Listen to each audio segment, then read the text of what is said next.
Hi ಎಲ್ರಿಗೂ ನಮಸ್ಕಾರ. Share market in Kannada ಚಾನೆಲ್ಗೆ ನಿಮಗೆ ಸ್ವಾಗತ. ಮೇ 22ರ ಮಾರ್ಕೆಟ್ ಅಪ್ಡೇಟ್ನ ಅಬ್ಸರ್ವ್ ಮಾಡೋದಾದ್ರೆ ಮಾರ್ಕೆಟ್ನಲ್ಲಿ ಇವತ್ತು ವೀಕ್ನೆಸ್ ನೋಡೋದಕ್ಕೆ ಸಿಕ್ಕಿದೆ. 24,600 ಅರೌಂಡಲ್ಲಿ ನಿಫ್ಟಿ ಕ್ಲೋಸಿಂಗ್ ಅನ್ನು ಕೊಟ್ಟಿದೆ. 200 ಪಾಯಿಂಟ್ಗೂ ಹೆಚ್ಚಿನ ಕರೆಕ್ಷನ್ ನಿಫ್ಟಿಯಲ್ಲಿ ನೋಡೋದಕ್ಕೆ ಸಿಕ್ತು. ಆಲ್ಮೋಸ್ಟ್ 1% ಅರೌಂಡಲ್ಲಿ ನಿಫ್ಟಿ ಕರೆಕ್ಟ್ ಆಗಿದೆ.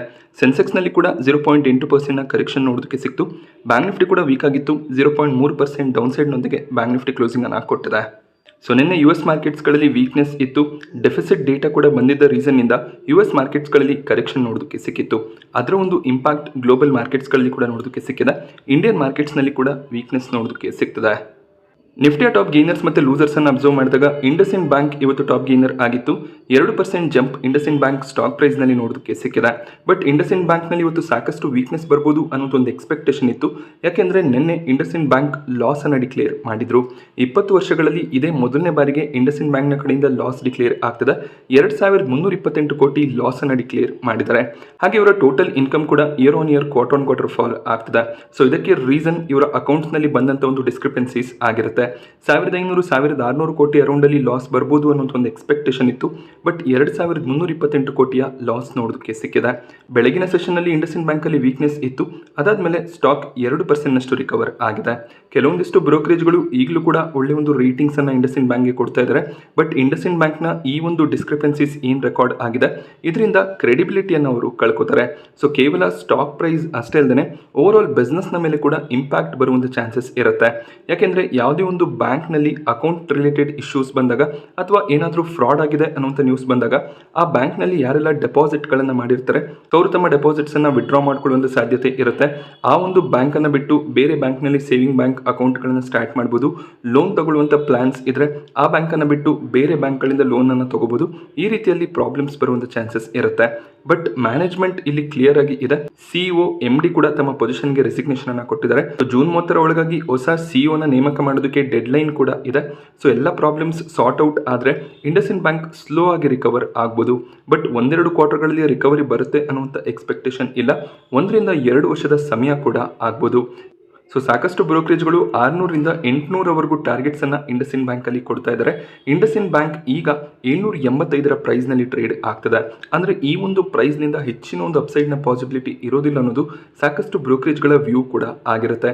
ಮೇ ಬಿ ನೆಕ್ಸ್ಟ್ ಕ್ವಾರ್ಟರ್ಗಳಿಂದ ಸ್ವಲ್ಪ ರಿಕವರಿ ಬರ್ಬೋದು, ಪ್ರಾಫಿಟ್ಸ್ ಡಿಕ್ಲೇರ್ ಆಗ್ತಾ ಹೋಗ್ಬೋದು. ಬಟ್ ಶಾರ್ಟ್ ಟರ್ಮ್ನ ಪರ್ಸ್ಪೆಕ್ಟಿವ್ ಇದ್ದರೆ ಇಂಡಸ್ಇಂಡ್ ಬ್ಯಾಂಕನ್ನು ಅವಾಯ್ಡ್ ಮಾಡೋದೇ ಬೆಟರ್ ಆಗಿರುತ್ತೆ. ಸೊ ಬೇರೆ ಪ್ರೈವೇಟ್ ಸೆಕ್ಟರ್ನ ಲಾರ್ಜ್ ಕ್ಯಾಪ್ ಬ್ಯಾಂಕ್ಸ್ ಏನಿದೆ HDFC bank, ICICI bank, Axis bank ಹಾಗೆ ಕೋಟಕ್ ಮಹೀಂದ್ರ ಬ್ಯಾಂಕ್ ಕೂಡ ಒಳ್ಳೆ ಒಂದು ಆಯ್ಕೆ ಆಗ್ಬೋದು. PSU ಸೆಕ್ಟರ್ನಿಂದ SBI ಒಂದು ಬೆಟರ್ ಚಾಯ್ಸ್ ಆಗಿರುತ್ತೆ. ಹಾಗೆ ಫೆಡರಲ್ ಬ್ಯಾಂಕ್ ಒಳ್ಳೆ ಒಂದು ಕಾಂಪಿಟೇಷನನ್ನು ಟಾಪ್ ಬ್ಯಾಂಕ್ಗಳಿಗೆ ಕೊಡ್ತಿದೆ. ಆ ಒಂದು ಸ್ಟಾಕನ್ನು ಕೂಡ ಕನ್ಸಿಡರ್ ಮಾಡ್ಕೋಬೋದಾಗುತ್ತೆ. ಇದು ಬ್ಯಾಂಕಿಂಗ್ ಸೆಕ್ಟರ್ನ ರಿಲೇಟೆಡ್ ಕಂಪನೀಸ್ ಆಗಿರುತ್ತೆ. So Bajaj Auto, Bharti Airtel stock ಪ್ರೈಸ್ನಲ್ಲಿ ಕೂಡ ಒಳ್ಳೆ ಒಂದು ಪಾಸಿಟಿವ್ ಟ್ರೆಂಡ್ ನೋಡೋದಕ್ಕೆ ಸಿಕ್ತು. ಭಾರತಿ ಏರ್ಟೆಲ್ ಪಾಸಿಟಿವ್ ಆಗಿ ಕ್ಲೋಸ್ ಆಗೋದಕ್ಕೆ ರೀಸನ್ ವೊಡಫೋನ್ ಐಡಿಯಾ EGR ಡ್ಯೂಸ್ಗೋಸ್ಕರ ಸುಪ್ರೀಂ ಕೋರ್ಟ್ಗೆ ಅರ್ಜಿಯನ್ನು ಸಲ್ಲಿಸಿದ್ರು. ಆ ಒಂದು ಅರ್ಜಿಯನ್ನು ಸುಪ್ರೀಂ ಕೋರ್ಟ್ನಲ್ಲಿ ವಿಚಾರಣೆ ಮಾಡಿಲ್ಲ. ಆ ಒಂದು ರೀಸನ್ನಿಂದ ಭಾರತಿ ಏರ್ಟೆಲ್ನಲ್ಲಿ ಸ್ವಲ್ಪ ಪಾಸಿಟಿವ್ ಟ್ರೆಂಡ್ ನೋಡೋದಕ್ಕೆ ಸಿಕ್ಕಿದೆ. ಕಾಂಪಿಟೇಟರ್ ಕಂಪನಿಯಲ್ಲಿ ಪ್ರಾಬ್ಲಮ್ಸ್ ಬರುತ್ತೆ ಅಂದಾಗ ಅದು ಈ ಒಂದು ಕಂಪನಿಗೆ ಪಾಸಿಟಿವ್ ಆಗಿದೆ. JSW ಸ್ಟೀಲ್, ಹೀರೋ ಮೋಟೋಕಾರ್ಪ್ ಕೂಡ ಪಾಸಿಟಿವ್ ಕ್ಲೋಸಿಂಗ್ ಅನ್ನು ಇವತ್ತು ಕೊಟ್ಟಿದೆ. ಟಾಪ್ ಲೂಸರ್ ಲಿಸ್ಟ್ನಲ್ಲಿ ONGC ನೋಡೋದಕ್ಕೆ ಸಿಕ್ತು. 3% ಕರೆಕ್ಷನ್ ONGC ಸ್ಟಾಕ್ ಪ್ರೈಸ್ನಲ್ಲಿ ನೋಡೋದಕ್ಕೆ ಸಿಗ್ತದೆ. ONGCಯ Q4 ರಿಸಲ್ಟ್ ಅಷ್ಟು ಸ್ಟ್ರಾಂಗ್ ಆಗಿ ಇರಲಿಲ್ಲ. ಆದರೂ ಕೂಡ ಕೆಲವೊಂದಿಷ್ಟು ಬ್ರೋಕರೇಜ್ಗಳು 350ರ ಅರೌಂಡಲ್ಲಿ ಟಾರ್ಗೆಟ್ಸ್ಗಳನ್ನು ಕೊಟ್ಟಿದ್ದಾರೆ. ಬಟ್ ONGC ಇವತ್ತು 3% ಕರೆಕ್ಟ್ ಆಗಿದೆ. ಕ್ರೂಡ್ನ ಪ್ರೈಸ್ನಲ್ಲಿ ಕೂಡ ಹೆಚ್ಚಿನ ಒಂದು ಮೊಮೆಂಟಮ್ ಇಲ್ಲ. ಆದ್ದರಿಂದ ONGC ನೆಗೆಟಿವ್ ಆಗಿ ಟ್ರೇಡ್ ಆಗಿದೆ. M&M ಸ್ಟಾಕ್ ಪ್ರೈಸ್ನಲ್ಲಿ ಕೂಡ 2.5% ಅರೌಂಡಲ್ಲಿ ಕರೆಕ್ಷನ್ ನೋಡೋದಕ್ಕೆ ಸಿಕ್ಕಿದೆ. ಇಂಡಾಲ್ಕೋ ಕೂಡ 2% ಅರೌಂಡಲ್ಲಿ ಇವತ್ತು ಕರೆಕ್ಟ್ ಆಯಿತು. IT ಸೆಕ್ಟರ್ನ ಸ್ಟಾಕ್ಗಳಲ್ಲಿ ಹೆಚ್ಚಿನ ಒಂದು ವೀಕ್ನೆಸ್ ನೋಡೋದಕ್ಕೆ ಸಿಕ್ಕಿದೆ. ಯಾವಾಗೆಲ್ಲ US ಮಾರ್ಕೆಟ್ಸ್ಗಳಲ್ಲಿ ಹೆಚ್ಚಾಗಿ ವೀಕ್ನೆಸ್ ಇರುತ್ತೆ ಅದರ ಇಂಪ್ಯಾಕ್ಟ್ ಇಂಡಿಯನ್ IT ಸ್ಟಾಕ್ಗಳ ಮೇಲೆ ನೋಡೋದಕ್ಕೆ ಸಿಗುತ್ತೆ. BSE ಸ್ಟಾಕ್ ಪ್ರೈಸ್ನಲ್ಲಿ ಕೂಡ 4% ಕರೆಕ್ಷನ್ ನೋಡೋದಕ್ಕೆ ಸಿಕ್ತು. NSE ಕೆಲವೊಂದಿಷ್ಟು ಆಪ್ಷನ್ ಕಾಂಟ್ರಾಕ್ಟ್ಗಳ ಎಕ್ಸ್ಪೈರಿಯನ್ನು ಮಂಗಳವಾರಕ್ಕೆ ಶಿಫ್ಟ್ ಮಾಡಬೇಕು ಅಂತ ಸೆಬಿಗೆ ಒಂದು ರಿಕ್ವೆಸ್ಟನ್ನು ಮಾಡ್ಕೊಂಡಿದ್ರು. ಆ ಒಂದು ರಿಕ್ವೆಸ್ಟನ್ನು ಸೆಬಿ ಅಪ್ರೂವ್ ಮಾಡುವಂಥ ಚಾನ್ಸಸ್ ಇದೆ. BSE ಆಪ್ಷನ್ ಕಾಂಟ್ರಾಕ್ಟ್ಸ್ ಕೂಡ ಮಂಗಳವಾರನೇ ಎಕ್ಸ್ಪೈರ್ ಆಗೋದ್ರಿಂದ ವಾಲ್ಯೂಮ್ ಇಂಪ್ಯಾಕ್ಟ್ ಬರ್ಬೋದು ಅನ್ನುವಂಥ ಒಂದು ರೀಸನ್ನಿಂದ BSE ಸ್ಟಾಕ್ ಪ್ರೈಸ್ನಲ್ಲಿ ವೀಕ್ನೆಸ್ ನೋಡೋದಕ್ಕೆ ಸಿಗ್ತದೆ. ಈ ಮುಂಚೆ ಕೂಡ NSE ಕೆಲವೊಂದಿಷ್ಟು ಕಾಂಟ್ರಾಕ್ಟ್ಗಳನ್ನು ಸೋಮವಾರಕ್ಕೆ ಮೂವ್ ಮಾಡುವಂಥ ಪ್ಲಾನ್ಸನ್ನು ಕೂಡ ಮಾಡಿದ್ರು. ಬಟ್ ಸೆಬಿ ಅದಕ್ಕೆ ಅಪ್ರೂವಲನ್ನು ಕೊಟ್ಟಿರಲಿಲ್ಲ. ಬಟ್ ನೋಡಬೇಕಾಗುತ್ತೆ ಸೆಬಿ ಈ ಬಾರಿ ಯಾವ ರೀತಿಯ ಒಂದು ಡಿಸಿಷನನ್ನು ತಗೋತಾರೆ ಅಂತ. ಹಾಗೆ ಸೆಬಿ ಚೇರ್ಮನ್ ಇನ್ನೊಂದು ಸ್ಟೇಟ್ಮೆಂಟನ್ನು ಕೊಟ್ಟಿದ್ದಾರೆ. ಆದಷ್ಟು ಬೇಗ NSEಯ IPOಗೆ ಕೂಡ ಅಪ್ರೂವಲ್ ಸಿಗುತ್ತೆ ಅಂತ ಅವರು ಹೇಳಿದ್ದಾರೆ. ಸೊ ಆದಷ್ಟು ಬೇಗ NSE IPO ಕೂಡ ಸಬ್ಸ್ಕ್ರಿಪ್ಷನ್ಗೆ ಓಪನ್ ಆಗ್ಬೋದು. ಅದು BSE ಮೇಲೆ ಸ್ವಲ್ಪ ಇಂಪ್ಯಾಕ್ಟ್ ತರುವಂಥ ಚಾನ್ಸಸ್ ಇರುತ್ತೆ. ಕಾಂಪಿಟೇಟರ್ ಕಂಪನಿ ಮಾರ್ಕೆಟ್ನಲ್ಲಿ ಲಿಸ್ಟ್ ಆಗ್ತಿದೆ ಅಂದಾಗ ಆ ಒಂದು ಕಂಪನಿಯ ಮೇಲೆ ಫೋಕಸ್ ಬಂದರೆ BSE ಸ್ಟಾಕ್ ಪ್ರೈಸ್ನಲ್ಲಿ ಸ್ವಲ್ಪ ವೀಕ್ನೆಸ್ ಬರುವಂಥ ಚಾನ್ಸಸ್ ಇರುತ್ತೆ. ಸೊ ಈ ಎರಡು ನೆಗೆಟಿವ್ ನ್ಯೂಸ್ಗಳಿಂದ BSE ಇವತ್ತು 4% ಅರೌಂಡಲ್ಲಿ ಕರೆಕ್ಟ್ ಆಗಿದೆ. ಸೊ NSE IPOಗೆ ಸೆಬಿ ಕಡೆಯಿಂದ ಅಪ್ರೂವಲ್ ಸಿಕ್ಕಿದ್ರೆ ಆದಷ್ಟು ಬೇಗ NSE IPO ಮಾರ್ಕೆಟ್ನಲ್ಲಿ ಲಾಂಚ್ ಆಗ್ಬೋದು. ಹಾಗೆ ಇಂಡಿಗೋ ಸ್ಟಾಕ್ ಪ್ರೈಸ್ನಲ್ಲಿ 1% ಜಂಪ್ ನೋಡೋದಕ್ಕೆ ಸಿಕ್ತು. ಇಂಡಿಗೋ ಒಳ್ಳೆ ಒಂದು ಕ್ವಾರ್ಟರ್ಲಿ ರಿಸಲ್ಟ್ಸನ್ನು ಡಿಕ್ಲೇರ್ ಮಾಡಿದ್ರು. Q4ನಲ್ಲಿ 3068 ಕೋಟಿಯ ಪ್ರಾಫಿಟ್ಸ್ ಬಂದಿತ್ತು. ಹಾಗೆ ಇಯರ್ ಆನ್ ಇಯರ್ ರೆವೆನ್ಯೂನಲ್ಲಿ ಕೂಡ ಒಳ್ಳೆ ಒಂದು ಜಂಪ್ ಇತ್ತು. ಕ್ವಾರ್ಟರ್ ರೆವೆನ್ಯೂಸ್ ಫ್ಲಾಟ್ ಆಗಿ ಕಾಣಿಸ್ತಿದೆ. ಬಟ್ ಒಳ್ಳೆ ಒಂದು ಪ್ರಾಫಿಟ್ ಗ್ರೋತ್ ಬಂದಿದ್ದರಿಂದ ಸಾಕಷ್ಟು ಬ್ರೋಕರೇಜ್ಗಳು ಪಾಸಿಟಿವ್ ರೆಕಮೆಂಡೇಶನ್ಸ್ಗಳನ್ನು ಕೊಟ್ಟಿದ್ದಾರೆ. ಮೋತಿಲಾಲ್ ಓಸ್ವಾಲ್ನ ಕಡೆಯಿಂದ ಬೈ ರೆಕಮೆಂಡೇಶನ್ ಇದ್ದು 6375 ಟಾರ್ಗೆಟ್ ಪ್ರೈಸ್ ನೋಡೋದಕ್ಕೆ ಸಿಗ್ತದೆ. ಆಮ್ಕೆ ಗ್ಲೋಬಲ್ 6000 ಟಾರ್ಗೆಟ್ ಪ್ರೈಸ್ ಅನ್ನು ಕೊಟ್ಟಿದ್ದಾರೆ. ಬಟ್ ಕೆಲವೊಂದಿಷ್ಟು ಬ್ರೋಕರೇಜ್ಗಳು ಹೋಲ್ಡ್ ರೆಕಮೆಂಡೇಶನ್ ಕೂಡ ಕೊಡ್ತಾ ಇದ್ದಾರೆ. ನೋವಾಮಾ ಮತ್ತೆ GM ಫಿನಾನ್ಷಿಯಲ್ಸ್ ನ ಕಡೆಯಿಂದ ಹೋಲ್ಡ್ ರೆಕಮೆಂಡೇಶನ್ ಇದೆ. ಈ ಎರಡು ಬ್ರೋಕರೇಜ್ಗಳು ಟಾರ್ಗೆಟ್ ಅನ್ನು ಕಟ್ ಕೂಡ ಮಾಡಿದ್ದಾರೆ. ನೋವಾಮಾ ಇನ್ಸ್ಟಿಟ್ಯೂಷನಲ್ ಇಕ್ವಿಟೀಸ್ 5200 ಟಾರ್ಗೆಟ್ ಪ್ರೈಸ್ ಅನ್ನು ಕೊಟ್ಟಿದ್ದಾರೆ. ಹಾಗೆ GM ಫಿನಾನ್ಷಿಯಲ್ಸ್ 4860 ಟಾರ್ಗೆಟ್ ಪ್ರೈಸ್ ಅನ್ನು ಕೊಡ್ತಾ ಇದ್ದಾರೆ. ಈಗ ಇಂಡಿಗೋ 5500 ಅರೌಂಡ್ ಅಲ್ಲಿ ಟ್ರೇಡ್ ಆಗ್ತದೆ. ಸೊ ಎರಡು ಬ್ರೋಕರೇಜ್ಗಳ ಕಡೆಯಿಂದ ಒಳ್ಳೆ ಟಾರ್ಗೆಟ್ಸ್ ನೋಡೋದಕ್ಕೆ ಸಿಕ್ಕಿದ್ರೆ ಎರಡು ಬ್ರೋಕರೇಜ್ಗಳು ಈಗೇನು ಇಂಡಿಗೋ ಟ್ರೇಡ್ ಆಗ್ತದೆ ಆ ಪ್ರೈಸ್ ನಿಂದ ಕಡಿಮೆ ಪ್ರೈಸ್ ನಲ್ಲಿ ಟ್ರೇಡ್ ಆಗ್ಬೋದು ಅಂತ ಪ್ರಿಡಿಕ್ಟ್ ಮಾಡಿದ್ದಾರೆ. ಸೊ ಬ್ರೋಕರೇಜ್ ವ್ಯೂಸ್ ಡಿಫ್ರೆಂಟ್ ಆಗಿ ಇರುತ್ತೆ. ಕಂಪನಿಯ ಪ್ರಾಫಿಟಬಿಲಿಟಿಯನ್ನು ಅಬ್ಸರ್ವ್ ಮಾಡ್ತಿರ್ಬೇಕಾಗುತ್ತೆ. ಒಳ್ಳೆ ಒಂದು ಪ್ರಾಫಿಟ್ ಗ್ರೋತ್ ರೀಸೆಂಟ್ ಟೈಮ್ನಲ್ಲಿ ನೋಡೋದಕ್ಕೆ ಸಿಕ್ಕಿದೆ. ಹಾಗೆ ಬಿಸ್ನೆಸ್ನಲ್ಲಿ ಇಂಪ್ಯಾಕ್ಟ್ ಇದ್ದಾಗ ಸಡನ್ ಆಗಿ ಲಾಸ್ ಬರುವಂಥ ಚಾನ್ಸಸ್ಗಳು ಕೂಡ ಇರುತ್ತೆ. ಬಟ್ ರೀಸೆಂಟ್ ಟೈಮ್ನಲ್ಲಿ ಇಂಡಿಗೋ ಒಳ್ಳೆ ಒಂದು ಬಿಸ್ನೆಸ್ ಅನ್ನೇ ಮಾಡ್ತಾ ಇದ್ದಾರೆ. ಆದಿತ್ಯ ಬಿರ್ಲಾ ಫ್ಯಾಷನ್ಸ್ ಸ್ಟಾಕ್ ಪ್ರೈಸ್ನಲ್ಲಿ ಇವತ್ತು 66% ಕರೆಕ್ಷನ್ ನೋಡೋದಕ್ಕೆ ಸಿಕ್ಕಿದೆ. ಈ ಒಂದು ಕರೆಕ್ಷನ್ ಡಿಮರ್ಜರ್ಗೆ ರೆಕಾರ್ಡ್ ಡೇಟ್ ರೀಸನ್ನಿಂದ ಬಂದಿರುವಂಥ ಕರೆಕ್ಷನ್ ಆಗಿರುತ್ತೆ. ಇವರು ತಮ್ಮ ಬಿಸ್ನೆಸ್ಸನ್ನು ಅಂದರೆ ಲೈಫ್ ಸ್ಟೈಲ್ ಬಿಸ್ನೆಸ್ಸನ್ನು ರಿಟೇಲ್ ಬಿಸ್ನೆಸ್ನಿಂದ ಸೆಪ್ರೇಟ್ ಮಾಡಬೇಕು ಅಂತ ಇದ್ದಾರೆ. ಲೈಫ್ ಸ್ಟೈಲ್ ಬಿಸ್ನೆಸ್ನ ಎಂಟಿಟಿ ಮಾರ್ಕೆಟ್ನಲ್ಲಿ ಲಿಸ್ಟ್ ಆಗುತ್ತೆ. ಯಾರೆಲ್ಲ ಇವತ್ತಿನವರೆಗೂ ಆದಿತ್ಯ ಬಿರ್ಲಾ ಶೇರ್ಸ್ಗಳನ್ನು ಹೋಲ್ಡ್ ಮಾಡ್ತಿದ್ರಿ ನಿಮ್ಮೆಲ್ರಿಗೂ ಕೂಡ ಇನ್ನೊಂದು ಅಡಿಷನಲ್ ಶೇರ್ ಕ್ರೆಡಿಟ್ ಆಗುತ್ತೆ. ಅದೇ ರೀಸನ್ನಿಂದ ಪ್ರೈಸ್ ಅಡ್ಜಸ್ಟ್ಮೆಂಟ್ ನೋಡೋದಕ್ಕೆ ಸಿಕ್ಕಿದೆ.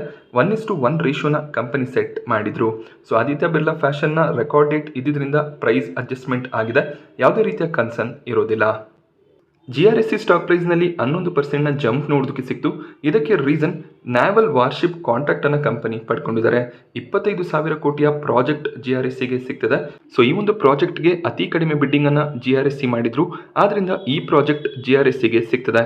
8 ನ್ಯಾವಲ್ ವಾರ್ಶಿಪ್ಗಳನ್ನು GRSE ಬಿಲ್ಡ್ ಮಾಡಿ ಕೊಡ್ತಾರೆ. ಸೊ ಭಾರತದ ಡಿಫೆನ್ಸ್ ಅನ್ನ ಇನ್ನಷ್ಟು ಬೂಸ್ಟ್ ಮಾಡೋದಕ್ಕೆ GRSE ಕೂಡ ಕಾಂಟ್ರಿಬ್ಯೂಷನ್ ಅನ್ನ ಕೊಡ್ತಾ ಇದ್ದಾರೆ. ಈ ಒಂದು ಪ್ರಾಜೆಕ್ಟ್ ಖಂಡಿತವಾಗ್ಲೂ ಪಾಸಿಟಿವ್ ಆಗಿರುತ್ತೆ. ಆ ರೀಸನ್ ಇಂದ ಸ್ಟಾಕ್ ಪ್ರೈಸ್ ನಲ್ಲಿ ಜಂಪ್ ನೋಡೋದಕ್ಕೆ ಸಿಕ್ಕಿದೆ. ಬಾಂಗ್ಲಾದೇಶ್ $21 ಮಿಲಿಯನ್ ಕಾಂಟ್ರಾಕ್ಟ್ ಅಂದ್ರೆ 180 ಕೋಟಿಯ ಆರ್ಡರ್ ನ GRSEಗೆ ಏನು ಕೊಟ್ಟಿದ್ರು ಅದನ್ನ ಕ್ಯಾನ್ಸಲ್ ಮಾಡಿದ್ದಾರೆ. ಸೊ ಮೇ ಬಿ ಪಾಕಿಸ್ತಾನ್ಗೆ ಸಪೋರ್ಟ್ ಮಾಡೋದಕ್ಕೋಸ್ಕರ ಭಾರತದ ಕಾಂಟ್ರಾಕ್ಟ್ಸ್ಗಳನ್ನ ಬಾಂಗ್ಲಾದೇಶ್ ಕ್ಯಾನ್ಸಲ್ ಮಾಡ್ತಿದ್ದಾರೆ. ಬಟ್ ಇದರಿಂದ ಯಾವುದೇ ರೀತಿಯ ಪ್ರಾಬ್ಲಮ್ಸ್ ಆಗೋದಿಲ್ಲ. ಬಾಂಗ್ಲಾದೇಶ್ ಆರ್ಡರ್ಗಳನ್ನ ಕ್ಯಾನ್ಸಲ್ ಮಾಡಿದ್ರು ಕೂಡ ಸಾಕಷ್ಟು ದೇಶಗಳು ಭಾರತದ ಡಿಫೆನ್ಸ್ ಪ್ರಾಡಕ್ಟ್ಸ್ಗಳಿಗೆ ಆರ್ಡರ್ಸ್ಗಳನ್ನ ಕೊಡ್ತಾ ಇದ್ದಾರೆ. ಹಾಗೆ ಪಾಕಿಸ್ತಾನ್ಗೆ ಸಪೋರ್ಟ್ ಮಾಡುವಂತ ಕೆಲವೊಂದಿಷ್ಟು ದೇಶಗಳು ಭಾರತದಿಂದ ಪ್ರಾಡಕ್ಟ್ಸ್ಗಳನ್ನ ತಗೊಳ್ಳದೇ ಇರಬಹುದು.